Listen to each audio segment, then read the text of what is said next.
Fege baki.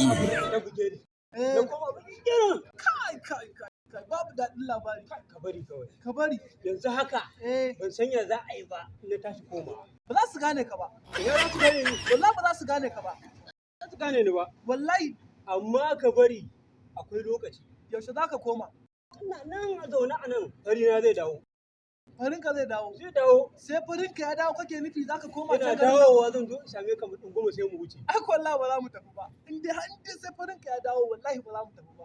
Wallahi tallahi. Kana kan Najeriya mu ci gaba da cin tuwo da miyar kuka. Allah wallahi.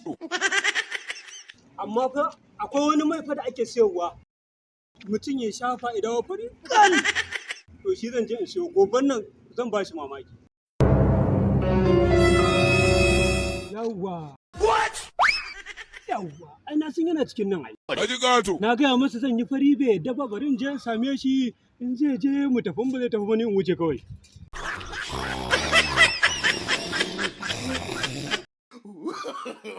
No. Hey, wai. Ka gane ni bugo? Ban gane ka ba. Ai dama na gaya maka. Zan baka mamaki. Wai kana nufin kai na haka kara haske? Ni ne fari na ya dawo. Haka yanzu farin ka ya dawo? Ya me kake nufi? Zuwa ne in same ka kawai mu wuce. Mu wuce ina? In ba za ka je ba ni in tafiya ta. Ai kai ka da tafiya. Wallahi kai ka da tafiya. Kamar yaya? Idan ka sake ka je masa a haka. Billahi azimu kashe kaza kai bala in ba sun kashe ka ba Allah ya tsine ka tsora ka anya ma kai ne kuwa ni ne muna in ba ka in ba za ka je ba in tafiya ta da tabbata da can wofi